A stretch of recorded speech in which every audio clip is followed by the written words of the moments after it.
All right, ladies and gentlemen, welcome to another episode of the Bottom Line Podcast, where we say what we mean and we mean what we say, because at the core of everything that is, was, and forever will be, there will always be the bottom line.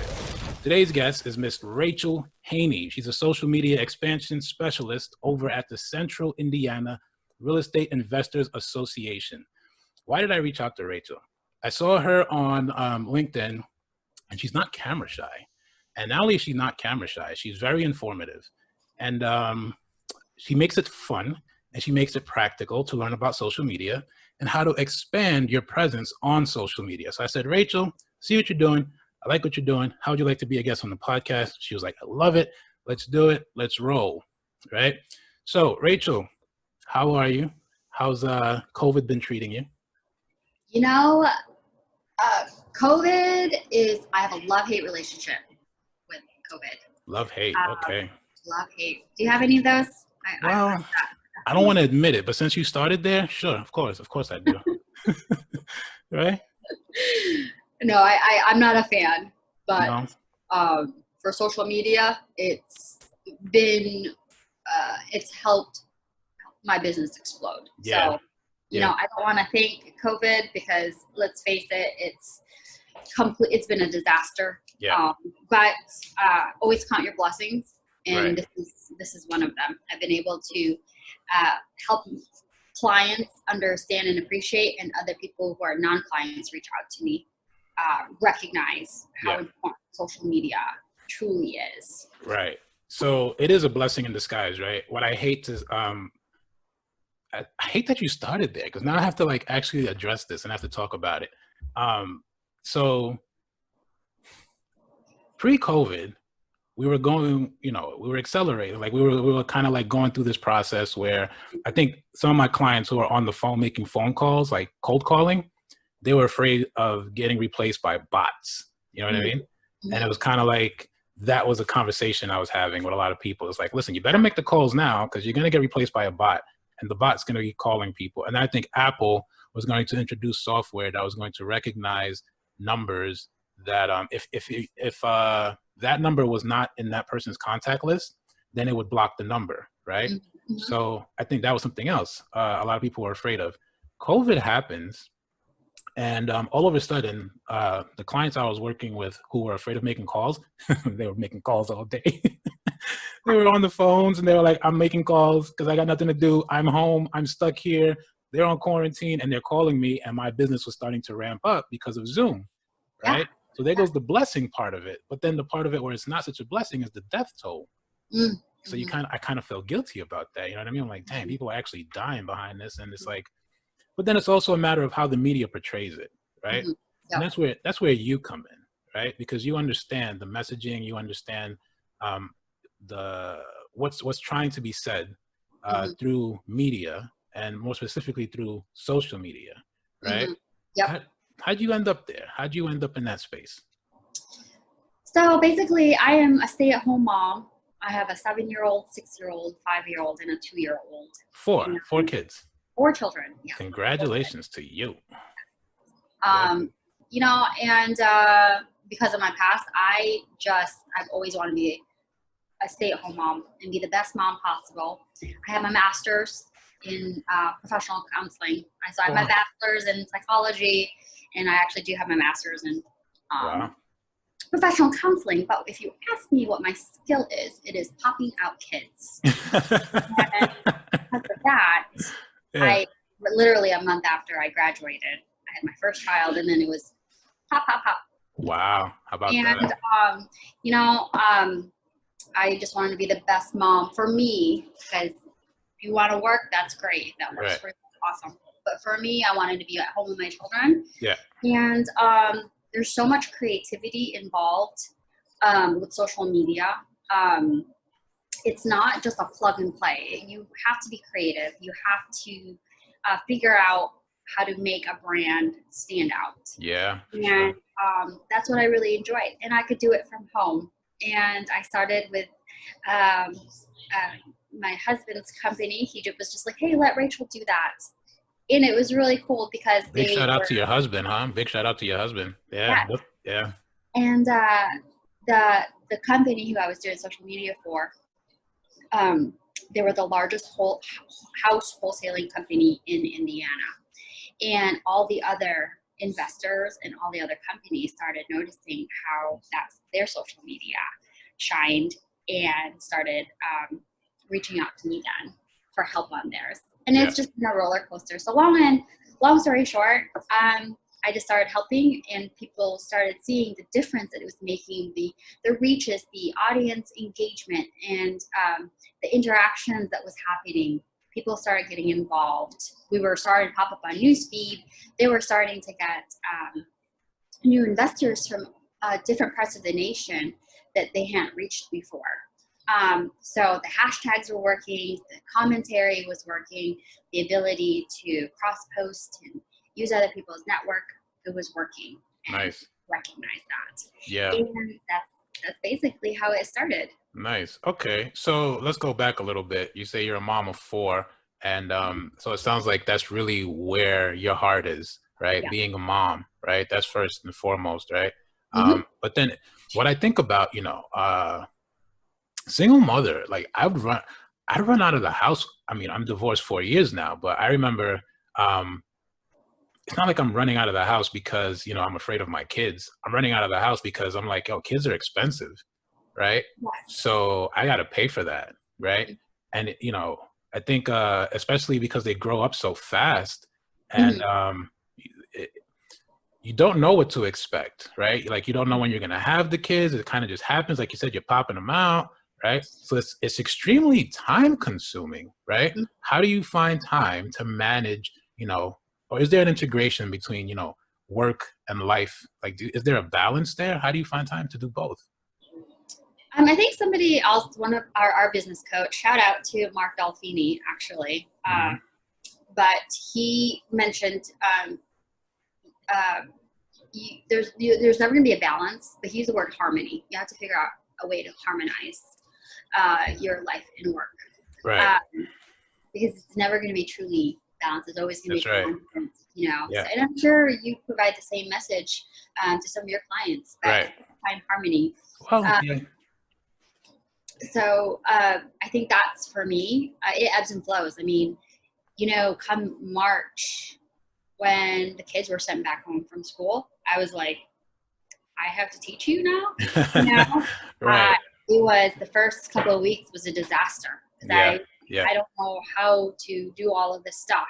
Right. And so had to pivot and adjust. Yeah. And find some way to harmonize. Right. So I guess the answer to your question is you just have to be flexible. Yep. For your sanity's sake. Yeah. And I think I would say I'm probably more relaxed than most moms are. Sure. In that manner, because for me to stay sane, I just can't be so structured. Otherwise, it's going to stress me out. Gotcha. So just go with the flow and figure out where your children, I believe, need you first, and then the rest can follow. But that works for me as a mom who wants to stay at home with their kids. Yeah. So everybody has their own story. Yeah, it's true. Everybody's different. Everybody has their own story. I think it's powerful to see you be able to, fulfill both areas in your life where you find purpose. So, being career driven and also being a mom, hats off to you. That's no joke. It's a real hustle. That's the job that's like, hopefully they'll pay you back when they get older, right? They don't stick you in a nursing home or something. Yeah, exactly. So that's the idea behind it, right? What I tell a lot of clients is, look, it depends on the age of the kids, right? And their level of understanding of, a rudimentary education and actual, life skills, right?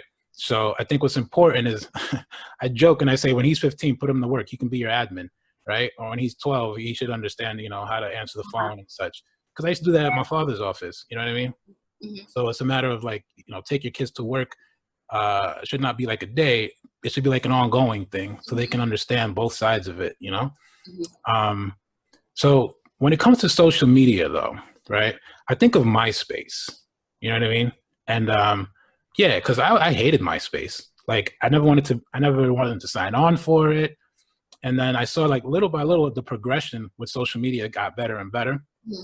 And then when I got into real estate, I started realizing that we were putting ads on Craigslist. We were doing rentals, right, back then, and the headlines were the attention grabbers, right? You want to get the attention by your headlines, right?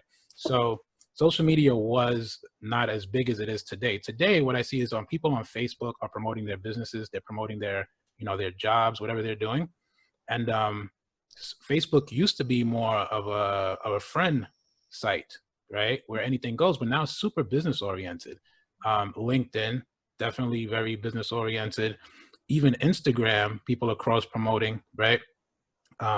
When did you actually discover, like, maybe your husband, said, yeah, put this, let Rachel do this, and you were like, what? Maybe if you were that person, I was like, what? I don't want to do that, right? I just want to be home a mom. When did you discover that you had a passion for social media?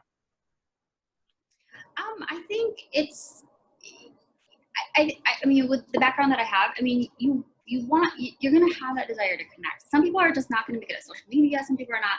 Just like some people are really good at one thing. I would be an awful lawyer, Yeah. just trying to pin people down, or Right. like, that would just not be me. It's a legitimate job, absolutely, for somebody else. I think not everyone's going to have this capability to find ways to connect people. Right. Background in psychology, naturally, Nice. I want to find what it is that connects person A to person B, or a client, potential client, to brand. We have to find what is it that builds rapport and relationship. Right. And I think what separates me from other social media strategists is because, hey, you know what? If we can get a client to potentially have that connection with the company or brand, that's what's going to make them choose that company over a different person. Yeah. So there's definitely a lot of integration of my previous years of school into this, and find out what makes people click. I noticed you and I just became friends on Facebook. I don't know if you checked my page out, but I do a lot of very positive posts, very silly, like make people laugh at me. You're good at TikTok. You just can't be afraid of that. Yeah. You have to, and some of my clients, I have to kind of peel the layer and be like, hey, if this is what you want, if this is your audience, you got to find a way to kind of pass that threshold and make yourself unique. So again, a lot of the things I learned from school, I applied to social media. I never, I don't have my license anymore to counsel people, but what I can do is actually implement a lot of what I learned into social media. And perhaps that's why I do enjoy it so much. Yeah. I gotta pay those school bills, So. Right. So you take there is a psychological aspect to social media. And I think what we look for a lot of times is like those emotional triggers, right? Mm-hmm. And I think that's what makes people, that call to action. That's what makes people act when you put a call to action somewhere in there. How do you feel about sales funnels on social media? Is that impersonal? Do you think it's impersonal? I would say so, and that's definitely not my personal expertise. Right. Again, my personal expertise is on content creation. Okay. And building, finding content that lets people walk away, leaving a more lasting impact. So scrolling. What makes that content? What makes that person stay on there for versus half a second? What makes them stay there for 10 seconds? Right. So you can take two different posts, same exact meaning, but in the commentary add something in the picture that makes them do a double take and look at it just to hear longer. So a more visual content creation. That sales, the sales funnel people, I'm actually still trying to learn from them. Exactly, trying to figure out because it works, but there's still psychology to it. Yeah. I am more on the actual what you're seeing on your feed. Yeah, you're more relationship centered. You're more focused on the connection, that human to human connection, right? Mm-hmm. Yeah, that relatability, right? The relatability and the ability to build rapport, right? That's what you're like. That's your area, your forte. It looks like. What kind of kid were you? I'm always curious when I have people on. What kind of kid were you? Were you somebody that you know, this is who you are today, but is this an extension of who you were as a kid? Or tell me about Well, your childhood a little bit. yeah, I'm really glad you asked that, because, just everything just squished into a little ball right now. I was born in the Philippines, in Manila, Oh, which wow. is Nice. the capital. And I actually, the first 4 years of my life, we lived in a tent made out of a cardboard. And it Wow. was literally maybe 6 feet by 4 feet. Hmm. So, and there was four of us that lived in there. And when I say we were poor, we were like poor. In Yeah, this like for real, for third real. world country, yeah, we ended up having to go to a facility just once a day, and that's how we ate. So, I'm just gonna bring this up because of the whole Save the Children Yeah. movement before. My mother, at 15 years old, she in the Philippines, it was very common to for girls at that age to become prostitutes. Hmm. And through her, because of her job, it did actually affect me. And but I was rescued. I was very blessed and fortunate that, similar to CPS here in America, people recognized some of the signs that was happening and was able to rescue me. So when you ask me what my childhood was like, I did transfer from orphanage and then to a foster home for the next 4 years. Really? And what that really did to me was, a lot of, I moved past it, the whole like rejection and abandonment, which equates to some failure. Yeah. But what that did to me is really gave me, I always thought in my head, I'll show you. That was kind of my mind process. Wow. When people ask, like, did you think this or this, or did you feel sorry for yourself? And I'm like, I don't think I ever felt sorry for myself. Right. I just was like, I'm going to show you that I'm going to do better, and I'm going to do better, and I'm going to not be this, I'm not going to let this be me my entire life. And I just, victim mentality just never existed in my head. Just a waste of time. And I'm not saying you should never think that, so please don't quote me on that. Right.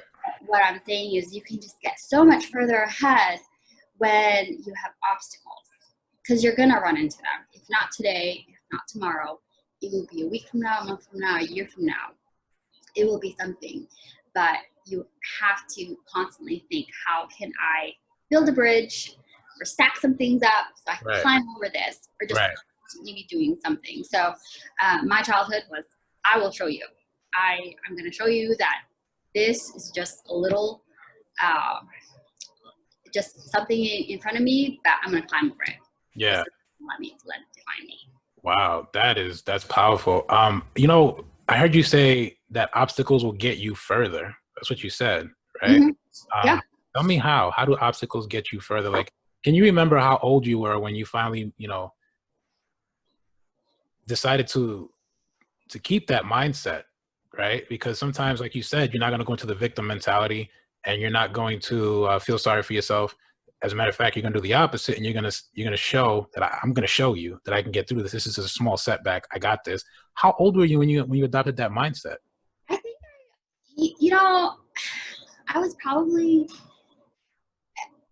was probably 4 years old. Probably. Really? So, and I viewed your questions and I typed up my answers last night, and I'm gonna actually go a little different direction. And this is a very sensitive topic for me, because I think it was so basically there's very few days in my childhood that I really remember, but it was the day that my birth mother actually dropped me off at the orphanage. And I was 4 years old. I'd never had any toys whatsoever. I didn't know what a toy was. And she put me in a room, and there's a ton of toys there. As a 4-year-old, that was like heaven. It was absolute heaven. Right. I sat there and I played with toys, and for some time, I realized that my mom wasn't there. And I started running all over the house to her. And I'd never been in a house before, mind you. I lived in the cardboard tent. So I started looking everywhere for her, and I started crying. And then a woman was like, "What's wrong?" And I was like, where's my mom? And she's like, "Oh, she's never coming back."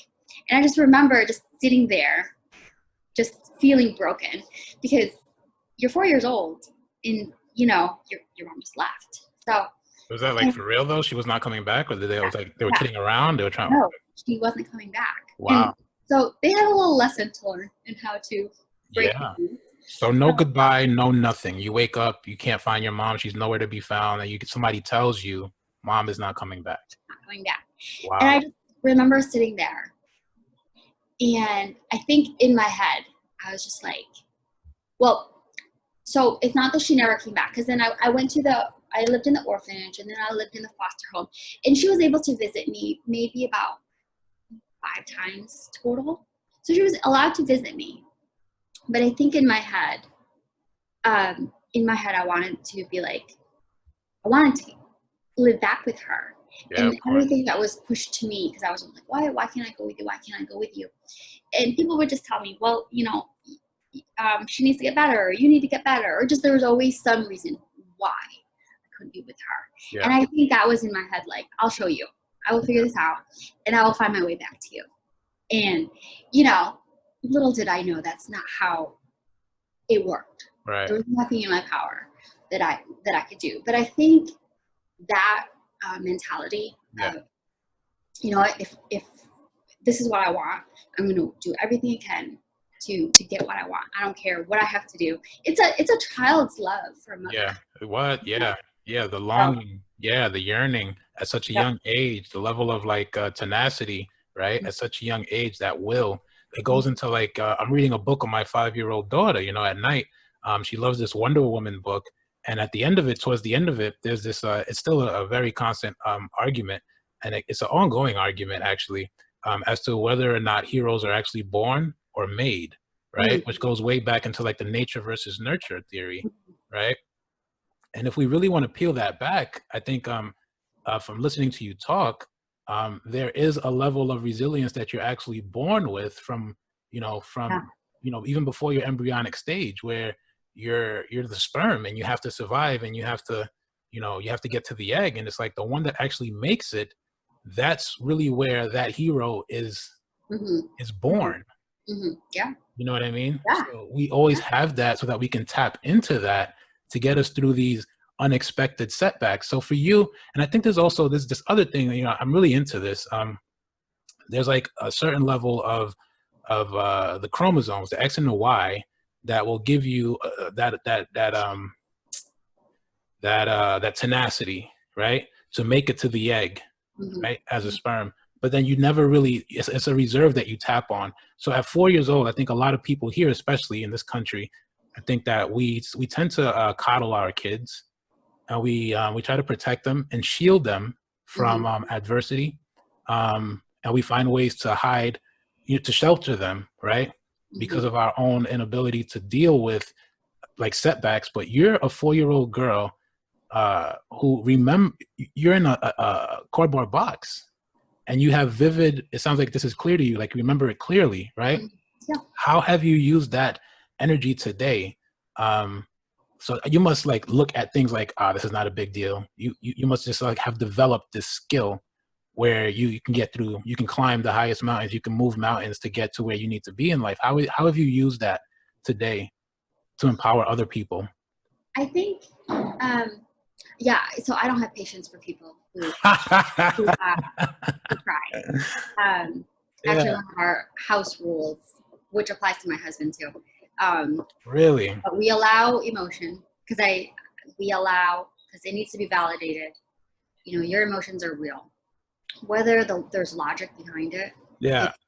When even that happens to me, I get emotional. There's no logic behind it. Right. But I need that time. My children need that time. My husband need that time to express that. Yeah. And based on the age, we allow them the time frame, and then afterwards we say, all right, you need to put it in a box, put it away, yeah, and then you get back out, brush the dust off, right, and get back out there. Yeah. So not harsh, but again, we allow people to process. We allow our family to process Yeah. our emotions, which is very healthy and is needed. But then we gotta get back up and keep moving forward. So how has that helped me? I guess is perspective. I talk to a lot of people or show them different perspective of their situation. Because perspective is everything. Perspective is what is true and real right in front of us. But just changing perspective makes the difference in the world. So, with everything I've been through, I mean, if you think about, and I'm not special by any means whatsoever, but I came from the Philippines, lived in a cardboard tent, was adopted, went to school, paid for my own school, have 4 beautiful children, a great husband. We have 5 businesses. And I look at that and I'm just like, you just have to figure it out. Yeah.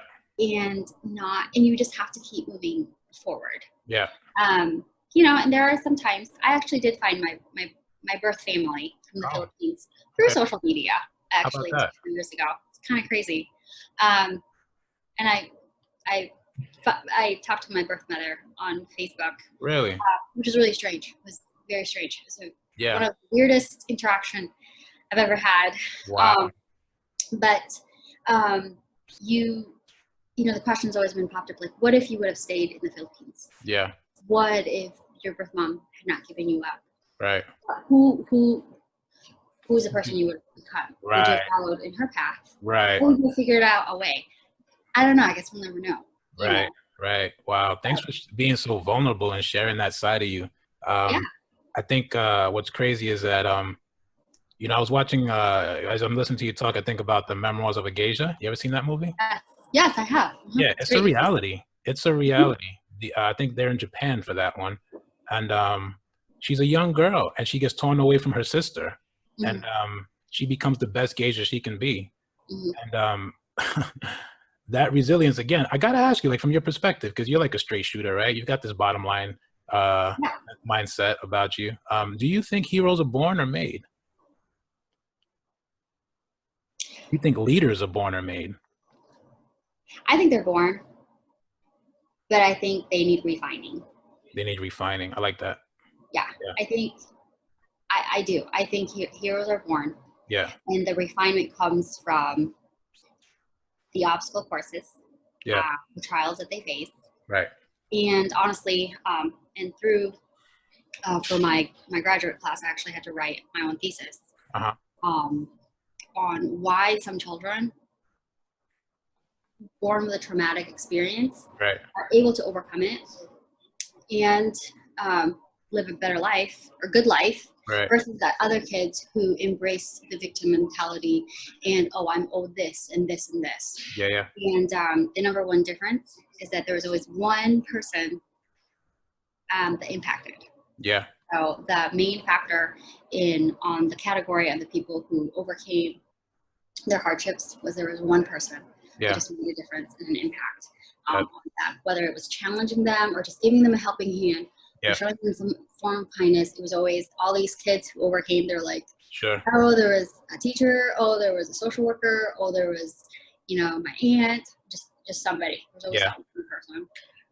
Made a difference. To peel that back just a little bit more, who's you? When you say I'll show you, who's you? Because I have the same mindset. Like, I love it. I love for people to say, you can't do it. It won't be done. It hasn't been done before. I'm like, you're projecting, but you don't know what that means yet. I never tell people they're projecting until after I can show that they've projected. Yeah. And you keep your mouth shut. You don't say anything. Yeah. Just watch me work, baby. Watch me work. Let it resonate. Yeah. Watch me work. Who's you for you? Who's you? Wow. Is it your mom? Who is it for you? I know exactly who it is for me, but I'm curious. Yeah. Who's you?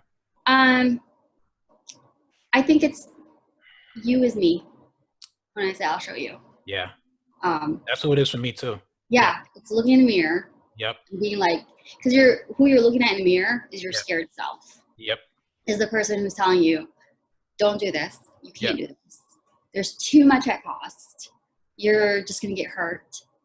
And even if you're lying through your teeth, you just have to be I'll show you. Yeah. And yeah, you just have to. Yeah. I think it's great that you have the same answer. I have the Because same when you answer. asked me that, I was like, I don't know who's you. And then, Well, yeah. you know, just in a second, I'm like, no, Right. actually, you is me. That's who it is. How long did it take you to get there? How long did it take you to get to that realization, to realize that you were the who that you're talking about? I'll show you. How long did it take you to get there? Just now. I mean, you just and at first I was like, I don't know how to answer that question, but then it literally was like, Yeah. no, I can't give a name to anybody else. It wasn't my mother, my birth mother, Right. and it wasn't anybody else. It was me, and I think as a child, or whether you're an adult, when you say that, it is you trying to reassure yourself, despite all the fear, despite all the apprehension. Yep. And the anxiety that's attached to this. Yep. That, you know, you're really trying to coax yourself that you can do this. Well, you're self-motivated. Yeah, you're self-motivated. Like, you pretty much can have your back to the wall, and people like you and I need our backs to the wall to perform. Mm-hmm. We need it. Yeah. So that we can show ourselves that we have nobody else in our corners. But what's interesting about that mindset too is that it's very off-putting for people who are not like that, and it's really intimidating also.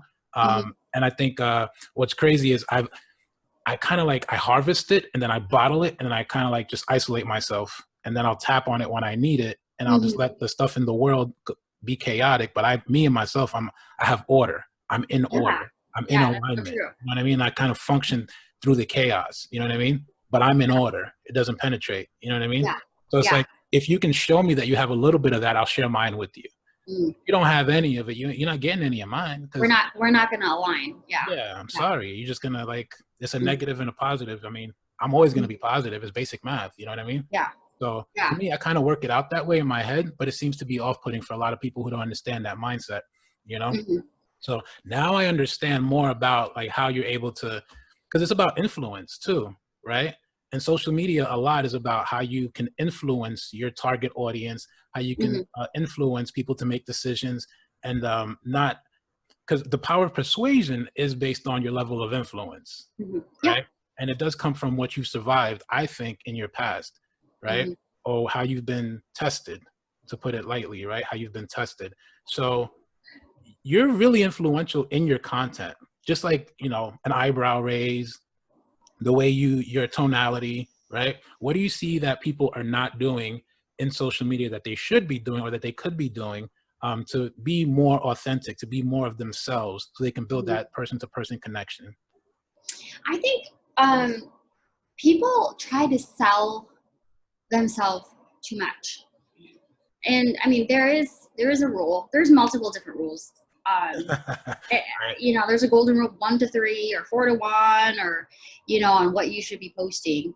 But I definitely do think that people post just way too much of buy from me. Well, who's me? Who are you? Right. Why should we buy from you? What makes you different than other people? Your number. I mean, people throw out numbers and people don't remember that. What people remember is, oh, hey, 4th of July, you were out grilling with your family. Right. You know, you found a meme that was super funny. Oh, I can connect with that. Right. Or, you know, oh, hey, you were trying to, as a brand new realtor, you shared your mistake. Wow, that's so cool. Like, you made a mistake and you shared it with me. I make mistakes all the time too. I like you.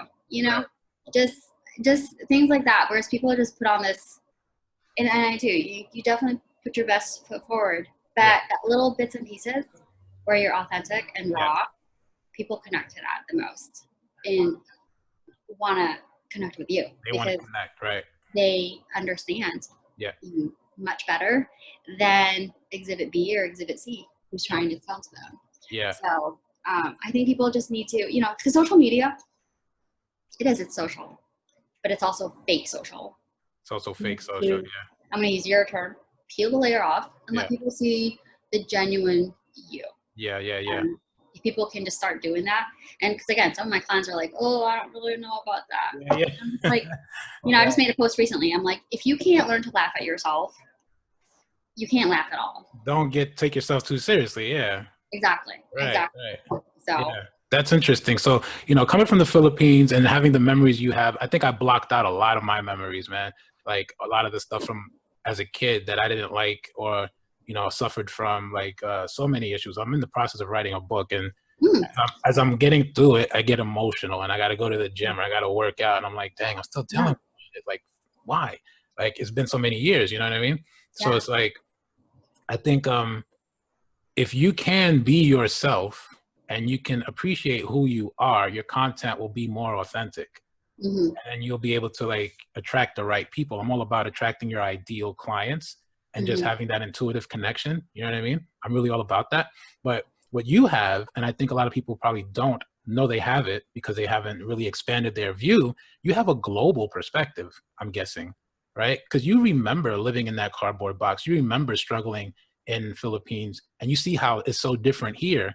And so opportunities probably present themselves. You're probably like, oh, opportunity. Everything is an opportunity for you, right? How do you think people can get more? Because social media is global now. I've got people in Australia that I'm talking to. I've got people in Georgia that I'm talking to. You know what I mean? So what is like, I don't want to say a blanket approach, but what are some steps that people can take to try to maybe expand their social media presence on a global level? Well, hashtags. I mean, Instagram is definitely built for the hashtags. Okay. Facebook is not nearly there, but Facebook owns Instagram. But some of the ways that some of my clients have been able to reach out to new investors, at least nationwide, you know, we got to work on expanding outside. Actually, no. Actually, some of my clients they've people from Israel, actually multiple clients from Israel have been reaching out because they're investors and they needed somebody to work on their home. So yes, we have reached out globally. Yeah. And some of the videos we post are of doing a happy dance after it was finished. Super hilarious, but I had some of our best reaches, you know. Now this client in particular was not afraid, very similar to my personality, just not afraid. Yeah. So, but that had a ton of reaches, and you know, you see the likes and the views, and it works. It absolutely works. Yeah. But absolutely always put in your location. Always put in your location. Yeah. Because you do want to get the local people around you. But you know, if you have any other clients, so you said you have clients from all over the nation, definitely somehow implement that into your commentary. Yeah. You know, in such and such, put that word down. If you take it away, it's going to be missing in the SEO and it's not going to pop up. Got so it. Always somehow implement the location Got of it. whoever you are talking to. Got it. And one of the major things that people miss out is use your clients or anybody that you're collaborating with, use their community. So you have to tag them. Absolutely have to tag them. Got it. And that obviously means make sure that you guys are friends first, so that you're able to do that. But what people are missing, I'm actually going to be teaching a class tomorrow, specifically on when you're doing a post, you know, have your post and then think of how am I missing any reach? Is there a location that I forgot to add? Is there a community I forgot to add? Is there, you know, anything at all? Because just spending 10 seconds thinking about that, you can then add 500 to, you know, 5,000 more people just by spending 10 seconds of thinking, you know, who else can I put in there to add that reach? Yeah, so. that's great advice, Rachel. That's great advice. Some things that I'm going to start doing too, as a matter of fact. I just got to like make it a habit, I guess. And there's sometimes I forget too. Like today I was doing, I posted about a construction company. I added them, but then I didn't do the at. So then it didn't right. You know, so it's just that little thing because this Wittenberg construction company has, you know, I think they've got like 20,000 followers, and just by not putting that at sign and their name popping up actually versus me typing it down, made the biggest difference. So just make sure before you press publish, did you really put in the effort to use the connections of everybody within that? Got it. I think that's great. Do you have, I guess I don't want to take too much more of your time because I think we got a lot, but do you have some ideas of where the industry is headed, say social media itself, say within the next 3 to 5 years, things that you're working on that you think you want to lead your clients to start taking steps in that direction? Because that's where the industry is heading in the next 3 to 5 years. I'm really glad that you asked that. Talk to me. Because, you know, and this is a theory of mine. Okay. Okay. Like Well, first of all, I can give you a fact and then I can give you my personal theory. So for the year 2020, I love Grant Cardone. Ah, GC, Uncle G, yeah. 10X, yeah. So, you know, he had somebody speak up and who is a social media guru. And he said that for the year 2020, at least, YouTube videos is what you need to be on. Sure. Okay. So, definitely, you know, go to, I love Udemy, UDEMY. I love going there and getting classes. Got some expensive classes, but they also run a lot of specials. So when a class is $100, you can, if you just wait like a week or 2 weeks, they'll pop up as $10, like $10 later on. Nice. So you can get tons of classes on there. So I'm actually doing some research on YouTube videos and how to do it all properly and stuff like that. Yeah. I know the basics, that tells you like what type of equipment to get and everything. But so YouTube videos for 2020, okay, is what they are saying that's going to surpass everything else. Plus, it's going to stick around. It is a old school like Facebook and Instagram. So YouTube videos, really? Yes. Yep. They're becoming in that category. You know, like TikTok is, I don't know what's happening with TikTok. Well, yeah. I mean, I can tell you what's happening with TikTok, but I'm going to let people figure it out. Because like I said, I preserve my knowledge. Right? Yeah. I used to be on TikTok. I'm not anymore. I use different platforms. Well, did you hear that they get into your phone and they try to like. Exactly why. Yeah. It's crazy. I'm out. And I actually was promoting it quite a bit. Yeah. And then I actually did a video on why I stepped out, because I didn't want people to, because a lot of people started doing the stuff that I was doing, and I was like, well, they're brilliant. They're brilliant. They created a product that most people are attracted to. They're gonna want to use it, and you know, what they did is they tapped on our youth, like Snapchat. They tapped on the kids. So the kids are like, yeah, I'm about it. And you're like, kid, what are you doing? And you check it out. And you're like, oh, this is kind of cool, right? Oh, it's fun. I miss it. Yeah. I miss it so much. Like, I have some great videos. Yeah, you got some great stuff. I watch your stuff. Your stuff is legit. Yeah. Well, so I'm using a different platform now just for fun. Okay. But my personal theory on what's going to be happening is, okay, so every Friday, multiple movies would come out. New movies would come out. Okay. And so summer is usually a big blockbuster hit, because I mean, we got movies coming out left and right, but that's not happening. And I've literally thought, like, what's going to happen to all these stars in Hollywood? Right. You know, what's going to happen with them? They're not producing movies like they used to. Yeah. So I think that what we're going to see in the next 3 to 5 years, I don't know what's going to happen with COVID, but I think people like you and me have the ability to step up and not become a celebrity, but have a greater chance of reaching people, because now people are using YouTube and doing other things. And you know what, let's face it, you and I, we enjoy watching that, because it's like, oh, it's my neighbor, or, oh, it's my friend. Oh, that's really cool that they're doing that. Right. So in the next 3 to 5 years, I think, why not you and me? Why not take this opportunity to use the programs that are given to us? I mean, literally, you can go on any apps on your phone and download these really cool, fun apps that you can do fun things and educate people and teach people and make them laugh. So I would say in the next 3 to 5 years, you're going to see more people like you and me becoming well-known.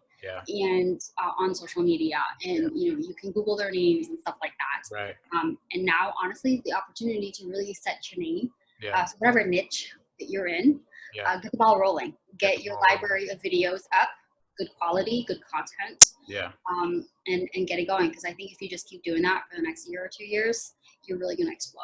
Yeah, but you know, since you're in that space, and you know, you're so resilient, and you have thick skin. You've been through some hard times. But then you have some people like, oh, I'm not getting any likes, or I'm not getting the kind of, they're not getting the activity they want. So they don't put in the effort anymore. What's your advice because it's not going to be, an overnight success. You're not going to get likes or get subscribers on YouTube.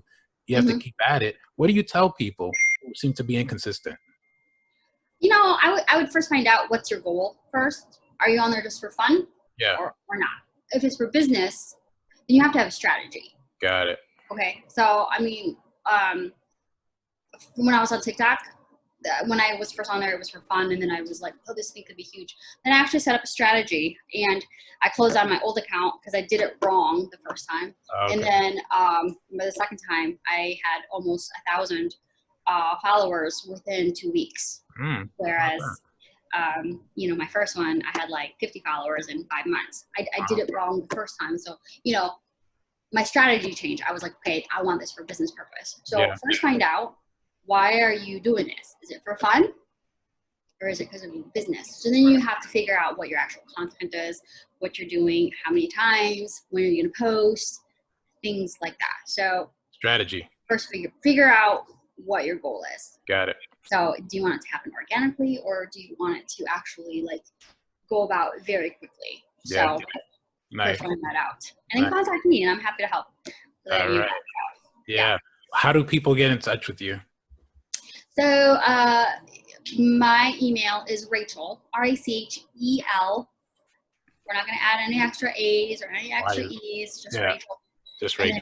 Then, and then RWB, as in red, white, blue, and then mediamanagement.com. RWB at rwbmediamanagement.com. Got it. So, and I will always respond back, typically within 24 hours. Nice. And you're on social, right? You're on Facebook, you're on Instagram, right? You're on LinkedIn as well, right? Yep, absolutely. Yeah. Quick game. Let's play a quick game. It's called the Hands Down Lightning Round. Okay. You ready? Are you down? Yeah. Okay. Hands down lightning round. Okay. Hands down the lightning round. So what it is, I give you 3 topics. You tell me your thoughts about these 3 topics. If you don't like the topic, you just say, go ahead and say pass, and then we'll move on to the next one, right? Okay. So first topic, since you're in Indianapolis, right? And we're going through COVID right now. Restaurants. Are you a big fan of eating outdoors, or would you prefer to be sitting inside the restaurant to enjoy your meal? Depends on the weather. So, it's hot. I'd rather be inside. But if it's a comfortable day, then I'd always been outside. I'm from the Philippines, so I'm always cold. So if it's 75 degrees in the house, I'm comfy. So Got it. Okay. Busy woman like you, career driven, super goal oriented, target oriented, also a mom of 4, hands down. Which do you prefer, or do you think is going to be in the best interest of the kids? Do you think online schooling or in-person learning? In person. In person. In person. Hands down. Absolutely. Okay. All right. There's been less than 20 kids deaths under the age of 18 since February. Kids are okay. They need to be in school. Got it. Okay. And the last one, where is a good place to vacation that's not too far away, that would be a safe place to spend the time with the family, shut the phones off, and just have some personal time with your family? Well, we recently came back from Pigeon Forge in Tennessee. Oh, wow. We were up in the mountains. Like, I was afraid to drive because I was afraid the car was going to fall off the cliff. Oh, wow. So, I mean, it was beautiful. But Pigeon Forge, Tennessee. Okay. That's great. I'll Google it. I'll look it up. Yeah. Okay. And finally, your bottom line, Rachel. What is your bottom line? That reoccurring truth that no matter what, any setback, any trial or tribulation that you go through, this truth keeps you focused and propels you forward towards success. What's your bottom line? Okay. I usually just like to answer. I'm going to read this because this is so important to me. Sure. Your legacy. You're speaking my language. Talk to me. Yes. So I'm going to read this. I'm so passionate about this. Your legacy is the memory you leave behind, and it is engraved in people's minds and hearts so much deeper and stronger than the words left on your tombstone. So the weather might, stand down your tombstone, whatever it says on there, but the memory that you leave the next generations to come is going to be there forever. So personally for me, I won't be caring about my possessions on my deathbed. What I'll be thinking about is what legacy I'll be leaving behind my children, grandchildren, the rest of my family and friends, and those who impacted and the way, in one way, shape, or form. Legacy is a word that engulfs so many aspects of our lives. You work hard and be proud of the legacy you leave behind. I don't want to be remembered as being wealthy, smart, beautiful, etc. I want to be remembered as somebody who was giving, forgiving, tender, patient, and always made other people feel better about themselves. That's what I want to be. That's the legacy I want to. I don't think I've ever clapped on this show before. Oh my goodness. That was beautiful. That was beautiful. Thank you. That was outstanding, for real. And I don't even want to talk after that. I just kind of want to like mic drop. You know what I mean? But well, thank you so much. You know, I've been on some of the podcasts. This was like, I really, really, really enjoyed this one. Oh, thank you. Yeah. Really, really good. It's always about the guest in my mind. You know what I mean? So thank you for adding so much value and being so vulnerable and transparent and raw. Yeah, that goes a long way. Absolutely. And if I can just add, we are, my husband and I are working on a new project for at Save the Children. I've been very, very quiet on social media about this, but we are just not active vocalists. We want to be very active physically in everything that we do. So please, if anything, follow me or anything, contact me, because in the future, hopefully sooner than later, we're going to be starting a project that's going to help rescue children that are in a horrible state of entrapment. So yeah, if anything, I can just request, if you guys enjoyed this or want to know more, please contact me. And we really want to work on trying to get something started. Yeah, if there's any links that I can share, right, when I put this up on social, let me just send it to me and I'll plug it, right? Yes. All right, definitely. Rachel, you're phenomenal. You're amazing. You are a warrior of a woman. This was the Bottom Line podcast today with Rachel Haney out in Indianapolis. Follow her on Instagram, Facebook, LinkedIn, and I'll put more information up there. Yeah, thanks for being so raw, so real. This was the Bottom Line with Rachel Haney, where we say what we mean, and we mean what we say, because at the core of everything that is, was, and forever will be, there will always be the bottom line.